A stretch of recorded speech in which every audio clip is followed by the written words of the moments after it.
তো hello guys, এখন রাত বাজে মনে হয় 8টা মতন। তো এখন আমি চলে এসেছি রান্না করতে। তো আজকে আমি রান্না করব আলু পোস্ত।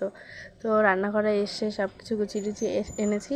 আনার পরে এখন হচ্ছে আজকে আমি রান্না করব উনুনে, কারণ উনুনে রান্না করলে টেস্টটা অনেকই সুন্দর হয়, খুব সুন্দর লাগে খেতে। তো আজকে আমি প্রথমবার রান্না করব। তো ফার্স্টে আমি পাটকাঠিতে উনুনটা ধরিয়ে নেব। উনুন না ধরালে রান্না হবেই বা কী করে। তো তারপর উনুনটা ধরিয়েছি অনেক কষ্ট করে। উনুনটা ধরানোর পরে কড়াইতে তেল দিয়ে দেবো। তারপরে হচ্ছে আমি এর আগে বাটিতে তোমার হচ্ছে পোস্ত আর লঙ্কা পেস্ট করে রেখেছিলাম। তো কড়াইতে এখন আপাতত কড়াইতে তেল দিয়ে কাঁচা লঙ্কা ফোড়ন দিচ্ছি, কারণ কাঁচা লঙ্কা দিয়ে তারপর আলুটা দেবো। আলু দেওয়ার পরে একটু হলুদ লবণ দিয়ে উপর দিয়ে আমি কালো জিরাটা দেবো। কালো জিরাটা আমি ফোনে ক্যাপচার করতে পারিনি।